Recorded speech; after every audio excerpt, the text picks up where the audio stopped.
Assalamu alaikum wa rahmatullahi wa barakatuhu. When you're in college or in university, especially college in the earlier years, you're given lectures and you're given books to read, and you're given some classroom instruction. And then you're given tests. And in the tests, you're asked questions. And if you are capable of remembering what was written in the book and remembering what the teacher told you, and you can memorize these phrases and words, you probably can do pretty well in your tests. You don't have to have any insight. You don't have to have any personal knowledge. You just have to be able to reiterate and regurgitate that which has been verbally fed to you by way of written words or by way of verbal speaking. So you can go through a course and be able to converse on what you've learned in that course and yet not have any experiential knowledge whatsoever of that course. It's like courses in archaeology where you don't do any field work, or courses in zoology where you don't see any animals, or on and on and on. And it's like that. By the time you get to graduate school, if you're a doctor, at least you're working a cadaver. But for the most part, there's no practical understanding of things. No hands-on understanding of things. Now, on the Sufi path, we are trying to understand haqq, understand reality. And we are trying to separate this understanding of reality from our understanding of illusion. Now, there are lots of books that have been written about understanding reality. There are lots of books that have been written on the mystical path. There are lots of books that have been written about the qualities of Allah. But unless you encounter these things in existence, and unless you interface with them in a way that you integrate them into your being, you have no experience. And if you talk about things from book learning, university learning, and not experiential learning, you are manifesting an apparition that appears to be real, but is still actually illusion. Because you're not experiencing, nor have you ever experienced, what you're talking about. And we have to be cognizant of that. God is mercy. God is compassion. And we are created in His image. And that image is not a visual form. It is an integration within qualities. And He has allowed us to feel mercy and feel compassion. So unless you do compassionate things, unless you do merciful things in your existence, you are still in an illusory state where you talk about reality, but it's defined by words, not by being.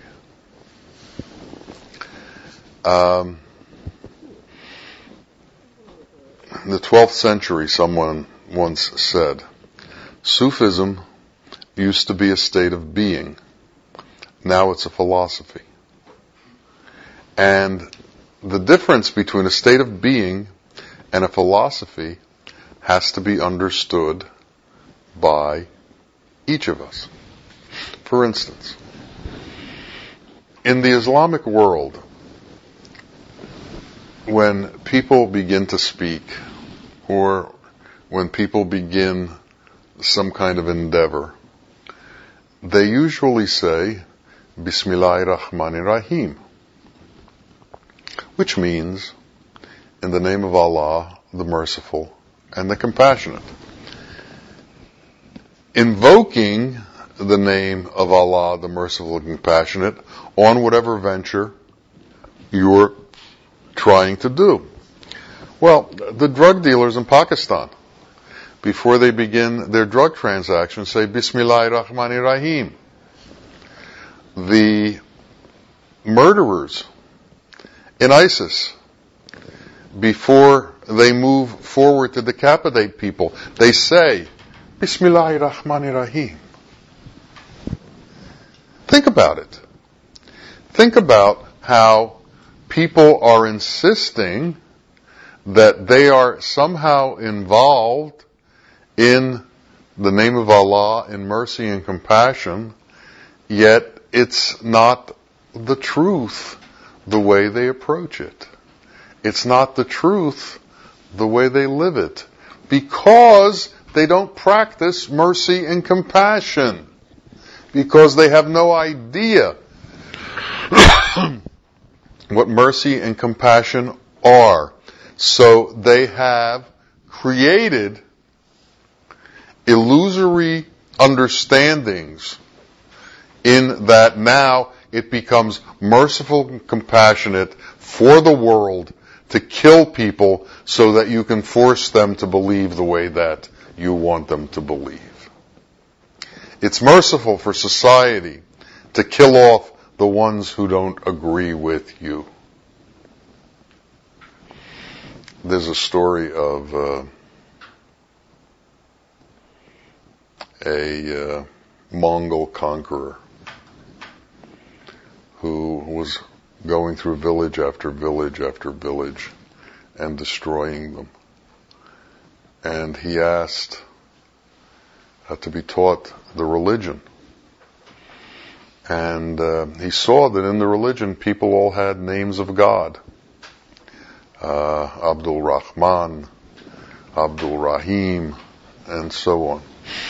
And so he came to one village and he said, I want a name of God to be applied to me. And the people were frightened because he had been killing villages after villages after villages. So they sent for a local Hoja, whose name happened to be Nasruddin, and they asked him if he could help them solve this problem. So he went to see this man who wanted a name of God, and he said, I'll give you a name of God, but you have to follow a certain protocol. I'm going to write the name down, and I'm going to put it in an envelope that's locked inside a box. And in 3 days, you can open it up, and you'll have your name. And right after he did that, he left and continued going in another direction. 3 days went by, and the man forced the box open, took out the envelope, and opened it up, and it said, God forbid. And a lot of what is done in the name of God today is actually forbidden by God. And the ones who do these things take on a forbidden nature, and they call it a godly nature. And so religion often gets confused with its own self-motive, its own self-praise, and its own self-growth, and they call it Subhanallah. And it has nothing to do with Subhanallah, praise of Allah. It has to do with praise of self and praise of their own motives. So we have to worry less about these words as about their meanings. And then, when we worry about their meanings, we have to begin to understand what are their meanings and understand that these meanings only come into being through action.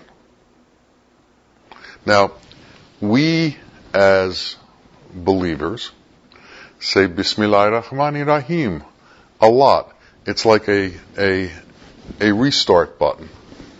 When anything is going astray a little bit, you try to bring it back into focus, you restart Bismillahir-Rahmanir-Rahim. Now, there's nothing wrong with that. That's actually good. But you have to do it within the meaning of what it implies. It isn't a request that what you do would be successful.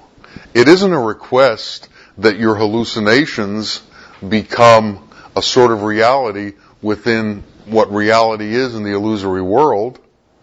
It's a statement that you have locked yourself into God and His mercy and compassion, and that you want to do things within the realm of God's mercy and compassion. So when we say Bismillahir-Rahmanir-Rahim, it is a restart.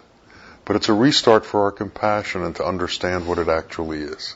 It's a restart for our actions, that whatever we do going forward is within the realm of what is permissible by Allah, as opposed to that which is not permissible. Now, the Shariat is supposed to explain to you what is and isn't permissible, but then the Shariat is manipulated by the religious leaders who are in cahoots very often with the government, so that the self-motive of the government is that which becomes permissible, and the self-motive of the government is that which becomes appropriate. So they create an entire way of acting that has less to do with God than it has to do with promoting the will of whoever is in power at that time. And that's why Sufis have very little to do with political movements. That's why Sufis don't get involved in political movements, because a political movement, by its very nature, has self-motive, has people pushing in it to become powerful. You may notice that very often in politics, it's not about issues, it's about who has the power. And people aren't there because of their love of country, they're there because of their love of power, and their love of having that power within themselves. So we, as individuals, have to get away from understanding that book learning is actually learning. We have to get away from understanding that being able to repeat things is actually learning. Somebody can memorize the entire Quran, but that doesn't mean that he knows what it means. Because you memorize the entire Quran, you are not a walking Quran. You are a walking memorization of the Quran, which is an imitation of the Quran. The Quran is mercy and compassion. It's not being able to repeat words. We have to understand that truth is Bismillahir-Rahmanir-Rahim. And anything that uses that for motives that are other than merciful and compassionate is using it inappropriately. But in this world, everything is confused. And everything is taught towards the end that the ones in power make their point of view the point of view of the youth, and then the point of view of the adult population. So we are constantly under pressure from our society to accept the norms that the society creates as a normative lifestyle and as a godly, acceptable lifestyle. Well, that's where the Sufis come in. They come in to tell you that everything you've learned, for the most part, is a lie. And that everything you've held as dear is a lie.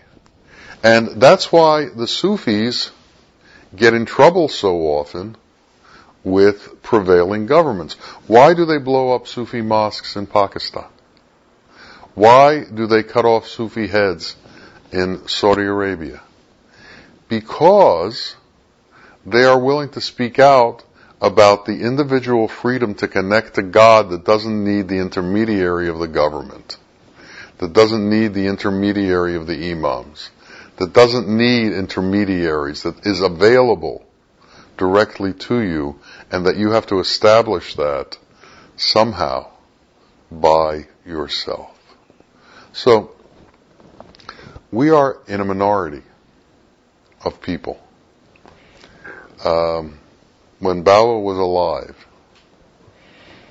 there were never more than about 200 or 300 people that came to see him on a daily basis.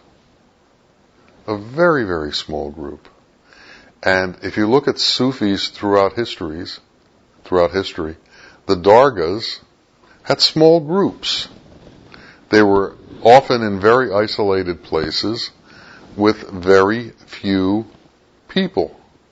Well, we have to understand that the proof of success is not in the numbers of people who follow a teaching. Bawa would often say he came to find one person who could understand what he was talking about. So, we have to become that one person. We have to understand that it is within our birthright to become that one who makes that connection with Allah and becomes the one who understands the teachings of our Father. We have to have the faith and confidence that when the saints come marching in, we will all be among them. This isn't something for somebody else. This is for us. And it's for each and every one of us. And each of every one of us has to have the faith and the confidence that if we can touch mercy and display mercy and become mercy, we can find ourselves within the realm of the merciful. If we can touch compassion, become compassion, we can be within the realm of the compassionate. If we can learn how to love, if we can be love, if we can become love, we can become the ones within the realm of the lovers. And these should be our goals. This is a goal of haq. This is a goal of reality, to be with the lovers, to be with the compassionate, to be with the ones who display Allah's qualities, to be with the ones who have taken on Allah's qualities as their benchmark, as their touchstone. These are the ones who don't talk about religion, but talk about truth. Talk about reality. Haq is not a religion. Haq is the truth.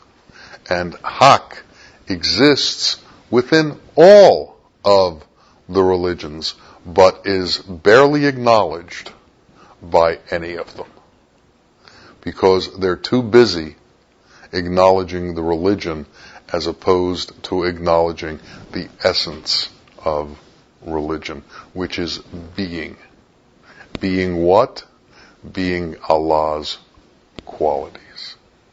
So, when we live our life, in each instant, when we say Bismillahir-Rahmanir-Rahim, it is an opportunity to display Rahman and Rahim. It is an opportunity to become Rahman and Rahim. It is an opportunity to join forces with that which is real, to extend more reality into the world and lessen the influence of illusion in the world. And this work is given to each and every one of us. And each and every one of us has a different communication within the world with different people and different influences that we have some impact on. I was talking to somebody who was having trouble with the concept of God, but they did not have trouble with the concept of the helpers of God. They actually saw that people like Bawa came into the world and helped. And she said, I get it. You don't see God, but you see His helpers. And through His helpers, you begin to understand Him. So, what's the best way to understand Him? Become a helper. And then you can understand the truth of what's being given. So, we need to understand that we've seen helpers and we need to become helpers. We need to become the ones who bring out into the world the qualities of reality and allow truth to be spread. May it become so, and may the truth overwhelm all of the satanic qualities in the world.